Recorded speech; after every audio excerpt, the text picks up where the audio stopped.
Hi everyone.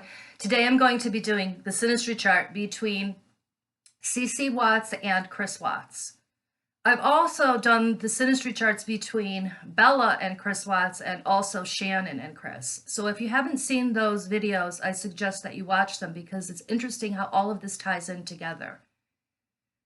Now in CeCe's Synastry chart with Chris, her Mars conjuncts his prey, Hecate, and Amor by 2 degrees. So what this translates into is Mars is a planet that has a lot of power and fire to it. It's the lower octave of Pluto. And so in this case, his prey, Hecate and Amor, he prayed after her. Hecate has to do with shadow side. And since it conjuncts his Amor, a love asteroid, he portrayed a false sort of love towards her. His nemesis conjuncts her Watts asteroid 1 degree. Watts is a PNA. I've talked about them before. It never fails to astound me how eerie and accurate it is when you plug in the PNAs. So his nemesis, that's an enemy asteroid, and it conjuncts her Watts. So he became her enemy. His Pollux, Dolores, conjuncts her Sun 2 degrees. The Sun, a very important part of a Synastry chart. You have to pay attention to what conjuncts your Sun from the other person because the energies will affect you strongly. So his Pollux, that has to do with, it's a star and it represents the energies of violence, cruelty, and brutality. Dolores has to do with pain and suffering. So that's what he brought to her. Now, in a natal chart, the Sun represents the father. And in a parent-child Synastry chart, the same thing applies. Now, if you were doing this between a love interest between two people that were going to get married, the Sun will represent the husband. Now, his Celeste child, another PNA asteroid, Celeste and child, CeCe. That's what they called her. Gave me goosebumps when I saw this. In his natal chart, his Celeste child conjuncts his midheaven. Now, the midheaven is another really important angle in a chart, and it represents what the public will eventually see. And in this case, the public eventually saw what happened to CeCe, their child. His Chiron, which has to do with pain, it's in the 7th house that represents committed relationships and marriage. It conjuncts her Celeste child, 3 degrees. So he brought her pain. Now, her Apophis and Shannon asteroid, that's her mother's name, it conjuncts his vertex in the 8th house, which rules death by 1 degree.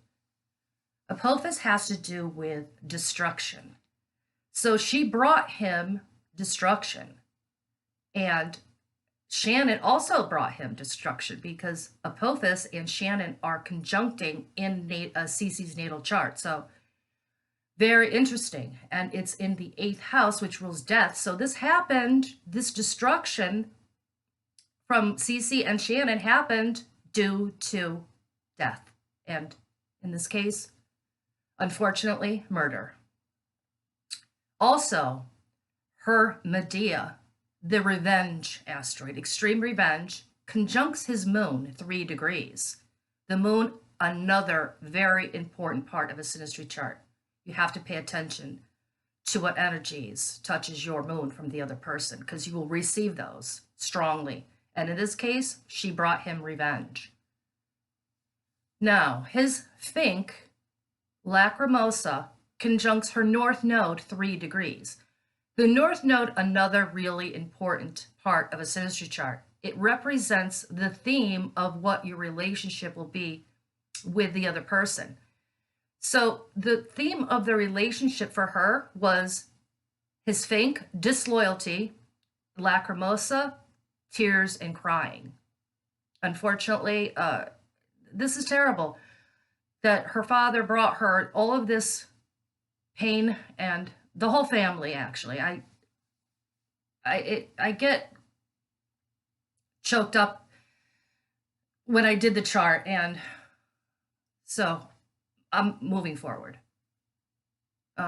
In her natal chart, her north node conjuncts asteroids Lachesis and Adrastea. In your natal chart, whatever planets or asteroids conjunct your north node, that will be the theme, the basic theme of your life. And the basic theme of her life was Lachesis as death, and Adrastea has to do with childhood abuse and the wounded who cannot flee. Now, his Phoenix, Niobe, and Aletko conjuncts her south node, 3 degrees. Whatever touches your south node, you will receive those energies as well from the other person. Niobe has to do with losing your family, losing your children, and traditionally in Greek mythology, your children being killed. This is all falling in the 5th house, which rules children. So that's what he brought to her, those energies. Plus the asteroid Aletko, which has to do with extreme punishment. And there's another asteroid conjuncting her south node as well called Actor. So that's self-explanatory. He was an actor. People say, oh, how could this have happened? And it doesn't make sense. But once you start plugging in all of the asteroids, planets, and stars into a synastry chart, the picture forms and it makes sense as you roll along. So moving forward. Now, her Lacrimosa asteroid, again, has to do with crying, tears, suffering. It conjuncts his south node, 1 degree. So that's what she brought to him. But it also conjuncts his asteroid called Ixion. And that has to do with, on the extreme side, murder. So she brought crying and suffering because of the murder. And it's in the sign of Scorpio, which is ruled by Pluto, the modern ruler of death. Now, her Law asteroid and de-arrest asteroids, double whammy, both of those together, conjuncts his IC, another very important angle in a synastry chart. The IC opposes the midheaven, and so whatever touches your IC from the other person, it's going to affect you deeply, and it's going to happen either in the home or behind the scenes. And so she brought to him law, courts, and arrest. Her Jupiter, Venus, conjuncts his Atafera, 3 degrees and 2 degrees.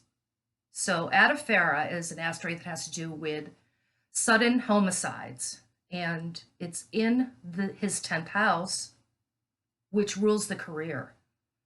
And it's in the sign of Leo, which is ruled by the sun. And like I said before, the sun represents the father.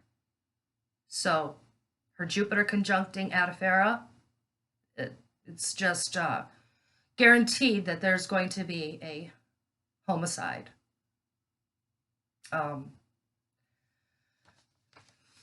Terrible. Now, her Oleus asteroid, that has to do with oil. It conjuncts his Sado asteroid that has to do with sadistic behavior, 1 degree. That's tight. So sadistic behavior by him and conjuncting her Oleus asteroid, and that's where he placed her.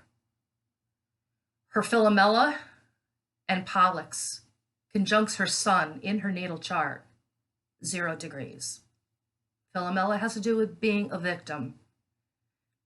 Pollux has to do with, like I said before, cruelty, brutality, and violence. So since it's conjuncting her sun 0 degrees, and that represents the father.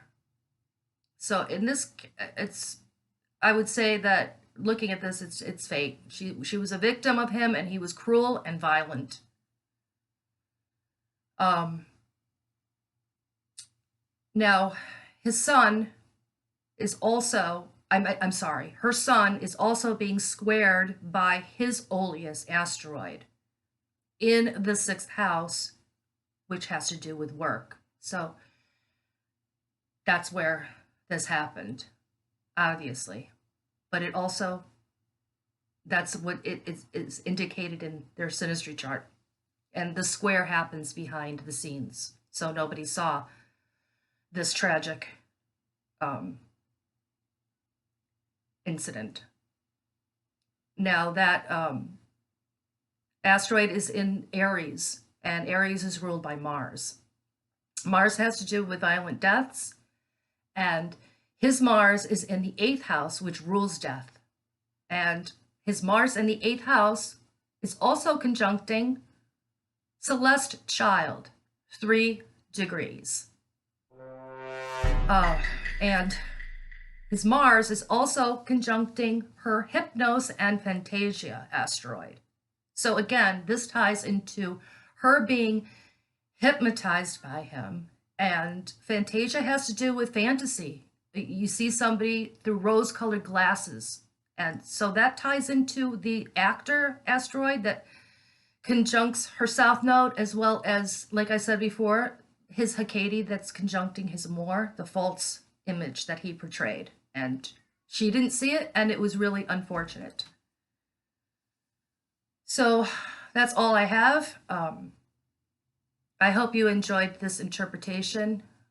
And like I said, you should watch the other ones to see how it all ties in together. And I hope they all rest in peace. And I will be back with more synastry charts. So if you're interested in hearing about those, hit the subscribe button, and I will be back soon. Have a nice day.